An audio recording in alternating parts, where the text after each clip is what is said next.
Halo sahabat Banten Podcast, gua Yajid. Kembali lagi di Banten Podcast.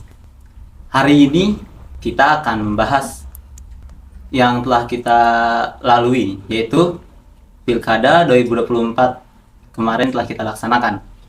Nah, kemarin itu kan banyak sekali isu-isu yang beredar, yang terjadi di Pilkada. Banyak sekali berseliweran di media sosial. Nah, kali ini kita akan membahas isu itu dengan para mahasiswa dari Universitas Sultan Ageng Tirtayasa. Mereka akan memberikan opini-opini mereka tentang apa yang isu-isu yang terjadi kemarin. Nah, mari kita sambut para bintang tamu kita. Silahkan bisa kenalkan diri, teman-teman. Halo, perkenalkan, nama gue Zafar Akbar Imam, mahasiswa Ilmu Komunikasi Universitas Sultan Ageng Tirtayasa. Yo, nama saya Giandir Roja atau dipanggil Nidal. Jurusan Ilmu Komunikasi dari Universitas Sultan Ageng Tirtayasa semester 1. Oke, bisa lanjut. Halo semua, nama gue Muhammad Zikri Ramadan dari mahasiswa Universitas Sultan Ageng Tirtayasa. Nama gua Hafiz Iqbal Yusuf dari Prodi Ilmu Komunikasi Universitas Sultan Ageng Tirtayasa. Oke.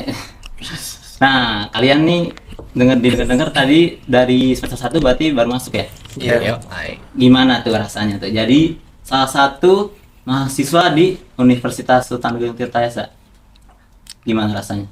Senang sih karena kami sangat berbahagia diajar oleh Pak Isan di situ. Oh, Pak Isan ya. Ya.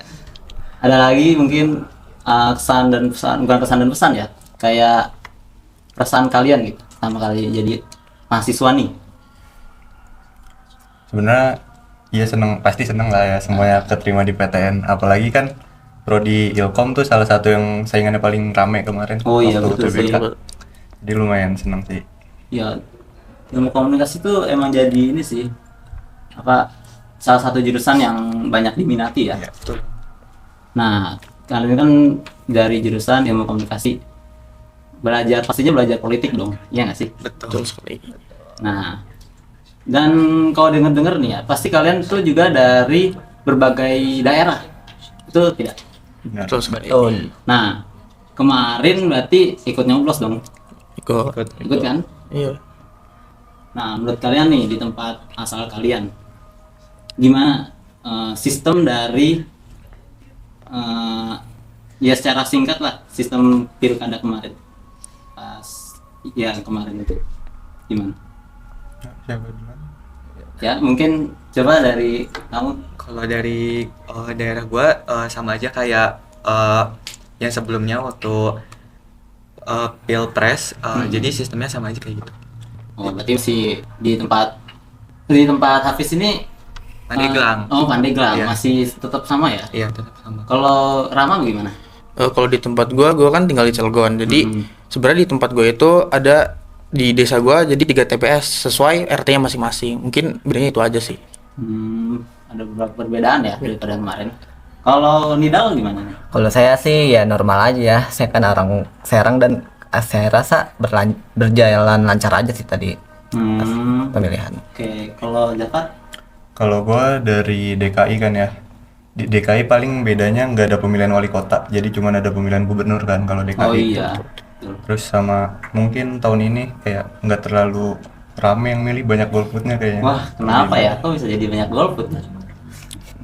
Nah, kita kan banyak ya lihat di media sosial tuh. Ada isu-isu kalau kalau presiden kita merekomendasikan beberapa calon gubernur nih. Nah, menurut kalian nih para mahasiswa yang mungkin memperhatikan ya gimana pilkada sekarang, menurut kalian bagaimana jika seorang presiden merekomendasikan beberapa calon gubernur, gimana? Kalau dari pendapat gue sih sebenarnya itu kurang cocok ya, dikarenakan istilahnya kan Bapak itu seorang presiden yang istilahnya tahtanya sangat tinggi, tetapi dia kayak istilahnya mendukung paslon tersebut.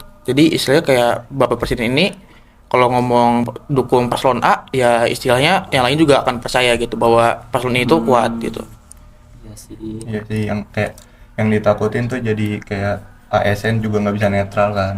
Takutnya jadi mengarah ke salah satu paslon tertentu, lebih condong ke salah satu paslon kan. Jadi kayak berasa kurang fair aja gitu katanya. Kurang fair, betul sih. Dan di media sosial juga kan banyak pro kontra ya. Mm-mm. Ada yang bilang kayak di situ Pak Prabowo sebagai ketua partai, ada juga yang bilang jadi mau gimana pun beliau sudah jadi presiden gitu. Nah menurut gua kalau memang posisinya beliau menjadi ketua partai, memang kayaknya wajar aja sih buat ngendorse, buat merekomendasikan paslon. Tapi kan pada saat video itu dibuat kan beliau juga sudah dilantik ya. Jadi mau bagaimanapun beliau sudah jadi presiden, jadi terkesannya kurang etis aja gitu secara belak-belakan mengendorse paslon. Tapi kan kalau saya tahu ya, yang saya tahu tuh kalau sebenarnya presiden itu sebenarnya tidak apa-apa gitu. Tidak ada undang-undang yang melarang bahwa presiden itu merekomendasikan beberapa calon gubernur atau beberapa ini kayak ketua daerah.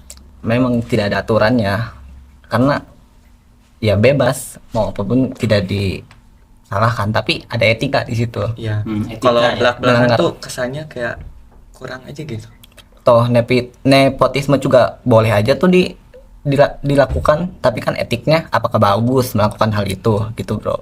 Jadi bukan masalah hukum tetapi masalah etikanya ya. Etik. Betul sih.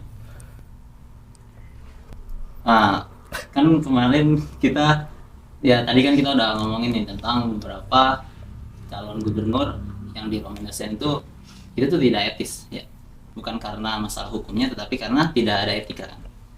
Nah, lalu kan tadi ada teman kita yang dari Jakarta nih. Jakarta kan ibu kota, pastinya paling dilihat dong. Iya tuh meriah tuh. Ya meriah sekali kan kemarin. Nah, menurut kalian ya ini langsung aja kali kita ke pilkada Jakarta. Kemarin tuh kita lihat ada satu paslon yang didukung oleh beberapa partai banyak sekali.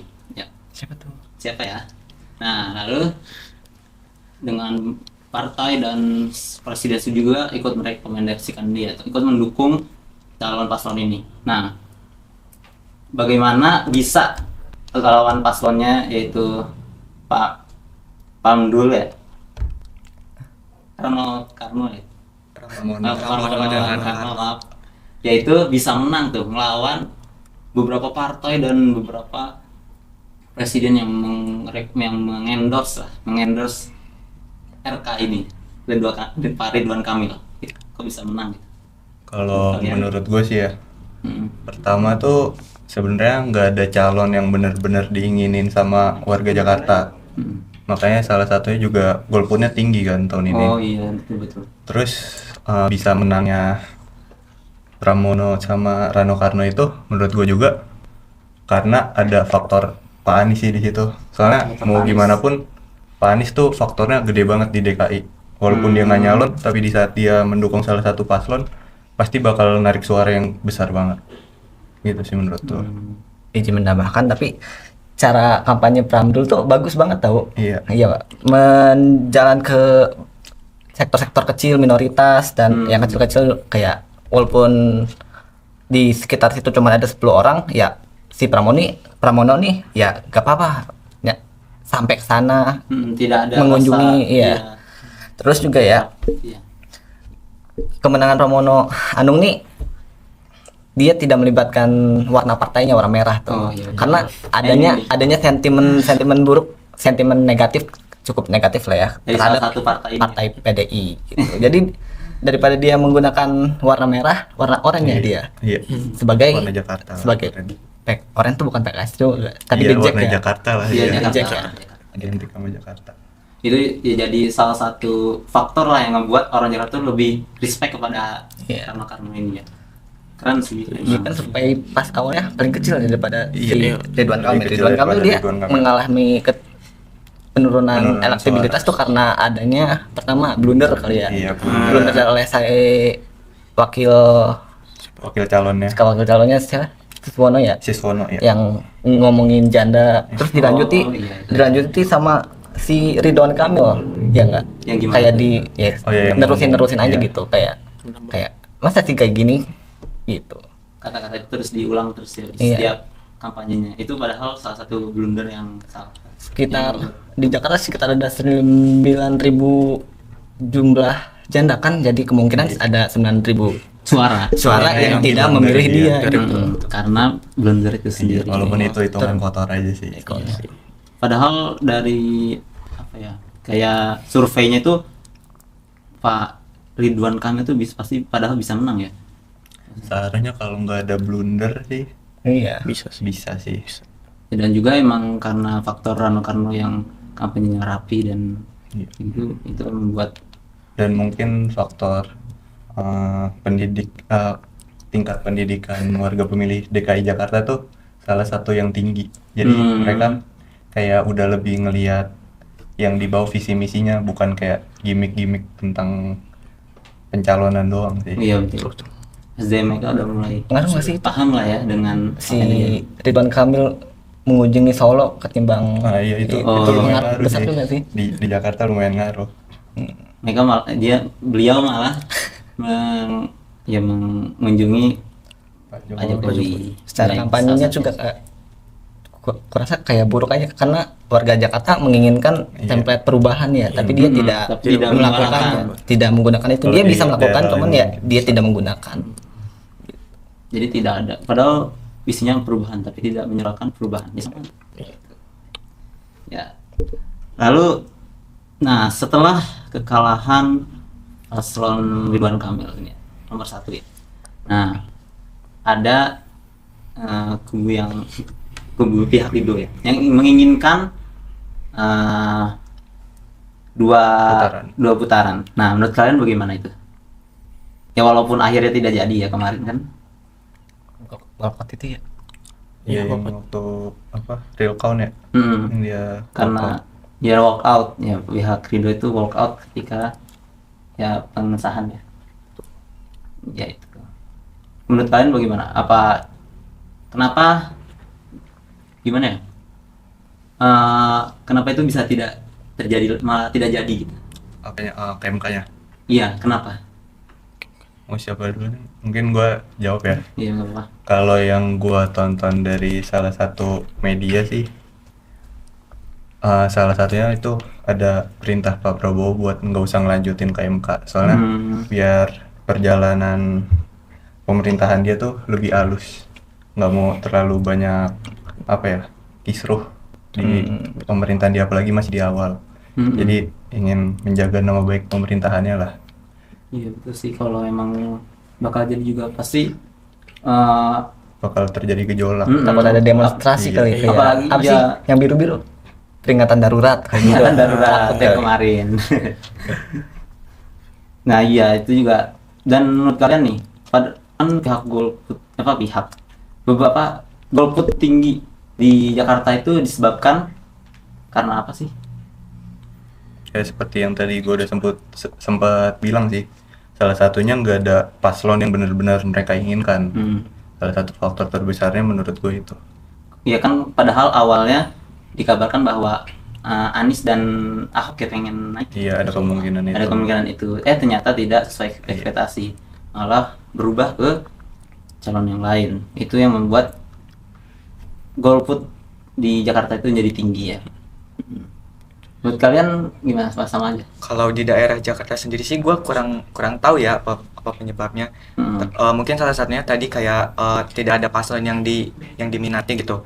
Tapi kalau menurut gue sendiri mungkin karena ini juga pertama kalinya kita nyoblos ya. Kalau gue pertama kalinya tahun ini tuh pilpres sama pilkada, jadi mungkin kayak masih labil gitu. Karena kan banyak juga kan anak-anak yang baru pertama nyoblos juga kan. Jadi kayak masih labil, kayak bingung Yang nih pilihan. pilih yang mana gitu. Jadi kayak ya udahlah, gue nggak milih aja lah, bingung gitu kayak gitu. Ya, kita umur 18-an tuh baru sekarang ya? Iya. Kalau sekitar gue sih kayak gitu, kayak rata-rata betul. udahlah gue bingung, mending golput aja gitu.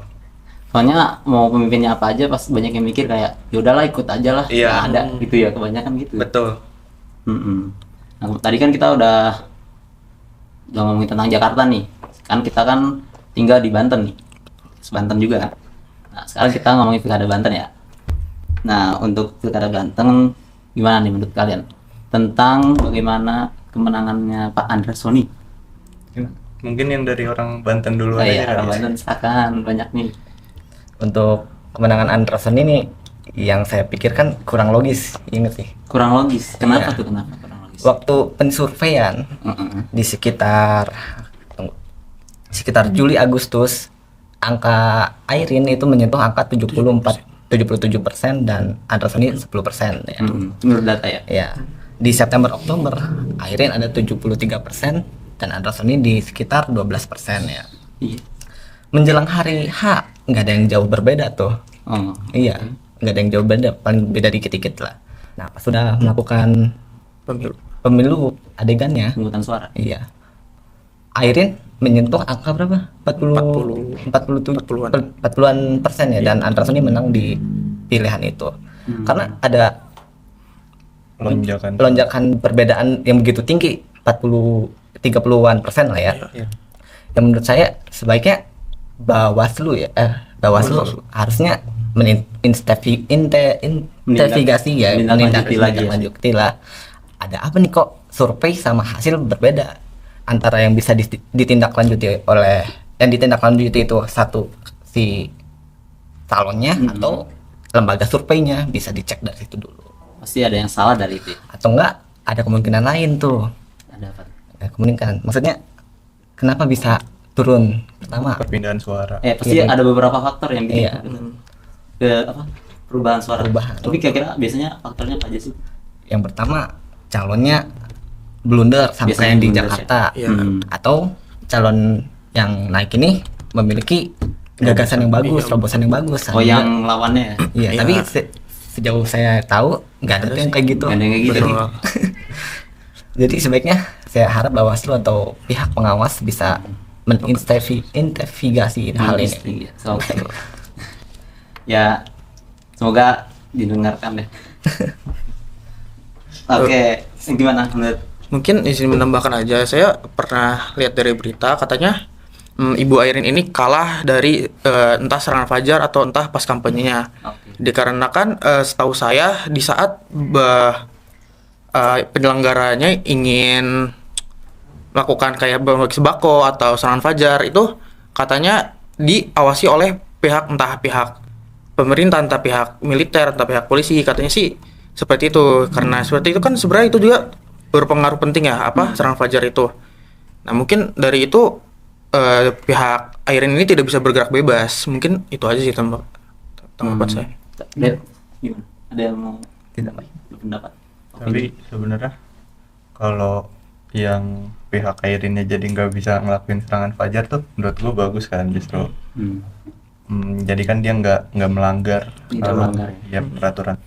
Tapi masalahnya yang dilarang itu cuman pihak Airin apa dua-duanya. Oh. Nah itu gua nggak tahu, soalnya gua kan bukan orang sini ya. Oke. Jadi ada pertanyaan nih buat, sebenarnya pelarangan serangan fajar itu memang dari pihak Airin aja. Yang dapat pengawasan ketat itu Atau- cuma di satu paslon atau di Atau dua-duanya. dua-duanya. Berarti kalau emang satu paslon tuh berarti tidak adil Om. Iya.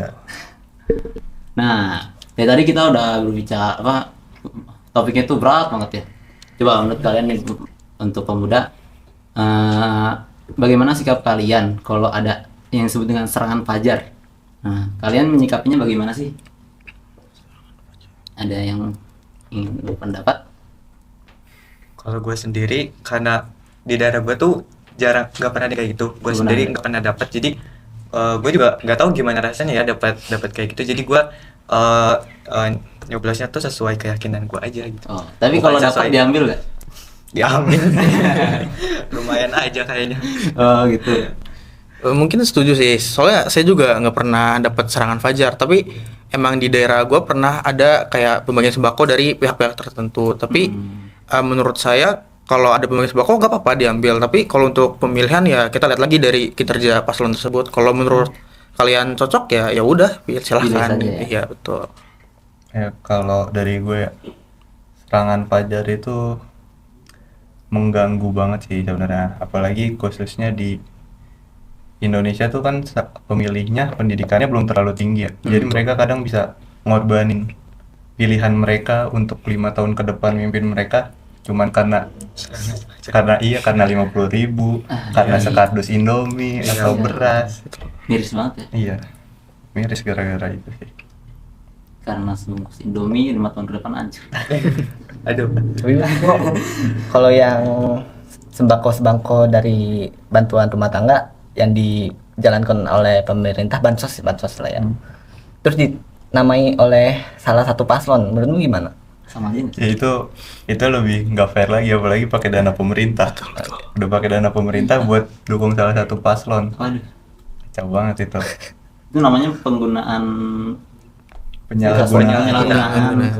fasilitas negara. Makin kacau. Nah, tadi kan ada tentang penggunaan fasilitas negara ya. Nah, gimana tuh menurut kalian penggunaan aparatur daerah untuk pemungutan suara gini, untuk nyoblos itulah, tapi Ya, pakai mungkin. aparatur daerah. Ya iya, kayak mungkin salah satu faktornya ya yang kayak presiden saat dia mengendorse salah satu paslon kan, yang dikhawatirkan kan itu sebenarnya di bawahnya itu iya jadi nggak netral ASN-nya. Yang sebenarnya jadi masalah utama kan itu tidak netralan aparatur negara. Tidak netral, harusnya aparat daerah harusnya netral, Netral, ya. nggak boleh lah dia berpihak dengan salah satu paslon. Iya. Nah, berarti memang sih Indonesia itu kita butuh pendidikan lebih lanjut tentang politik ya. Jangan sampai karena sangat wajar lah, karena ya duit 50.000 itu bisa ngancurin bangsa kita sendiri gitu loh, yang kita bangun bersama-sama untuk 5 tahun ke depan. Jadi kalau memang untuk memilih calon pemimpin, harusnya kita harus lebih inilah, Jangan apatis lah gitu. ya jangan harus apatis riset lah, dulu harus sebelum riset, harus ya cari-cari Cari tahu. dulu. Jangan langsung pilih karena Ada duitnya. nah, jangan gitu lah. Nah, berarti menurut kalian nih, pesan-pesan buat para sobat Banten Podcast, kepada ya para pemuda atau apa tentang politik gitu. Boleh mungkin dari satu-satu kali ya. Gimana? Kalau dari gua benar yang tadi dibilang kayak kalau nanti baru ada yang mau nyoblos, kalian harus banyak riset aja sih tentang paslonnya, cari track recordnya gimana beberapa tahun ke belakang gitu. Jadi kalian jangan berfokus sama serangan fajar, misalnya nungguin serangan fajar buat pilih paslon gitu. Dan kayak gitu, jadi kalian harus cari riset-riset aja gitu buat milih paslon yang mana yang lebih baik gitu. Itu sih dari gua. Kalau dari gue sendiri sih ya tentunya mempelajari politik itu apa sih, dan gimana sih cara memilih atau kita bisa tahu nih yang mana sih yang cocok untuk memimpin kota kita. Dan kalau gitu kan kalau serangan fajar tadi istilah kita berpatok pada uang gitu. Kalau berpatok pada uang tapi tidak bisa, pas dia menjabat tidak bisa melakukan apa-apa, kan sebenarnya sama aja. Sama aja. Jadi ya menurut aku bener yang tadi dikatakan Bu Nidal adalah mengriset lebih jauh lagi. Menurutku untuk pemuda kita semua nih sebaiknya dalam politik nih gak usah polos lah. Jangan polos ya. Iya, dan juga jangan menilai sesuatu dari perspektif diri sendiri. Kita juga yakin para paslon ini pasti pengen untuk memimpin atau mensejahterakan wilayahnya. Tapi apakah menurut kalian kalian baca dulu visi misinya, apakah menurut kalian visi misinya sesuai dengan apa yang kalian inginkan, apapun atau apa yang kota ini butuhkan, kalian bisa pilih itu. Dan untuk menilainya kalian bisa apakah visi misinya logis atau tidak. Dan aku rasa visi misi itu sebagai gagasan awal untuk menilai seorang paslon. Kalau gue sih setuju juga ya sama yang sebelumnya. Paling nambahin doang, mungkin sebelum milih salah satu paslon tuh selain lihat visi misi, lihat juga rekam jejak dan latar belakangnya dia sih. Soalnya kita biasanya bisa lebih tahu paslon ini gimana tuh dari rekam jejak dia dan latar belakangnya. Dari track recordnya. Iya. Betul. Ya buat kalian nih yang para pemuda, para penerus bangsa lah ya.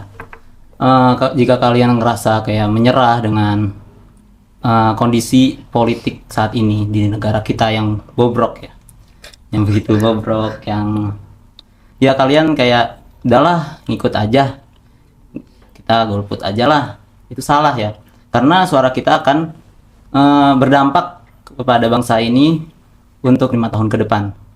Jika kalian ngerasa kayak nggak ada pemimpin yang terbaik, nggak ada pemimpin yang ideal, maka jadilah pemimpin itu sendiri dan rubahlah bangsa ini. Nah, disclaimer juga nih ya buat kita yang di sini tuh, opini kita itu tidak ada bertujuan untuk menyerang siapapun, dan juga tidak dipaksa oleh pihak manapun. Jadi ini murni dari diri kita sendiri. Ya, untuk bangsa inilah biar kita bisa sadar. Nah, mungkin dari kita itu saja ya. Kepada para sobat Banten Podcast, terima kasih udah menonton untuk sesi kali ini. Terima kasih. Assalamualaikum warahmatullahi wabarakatuh. See you.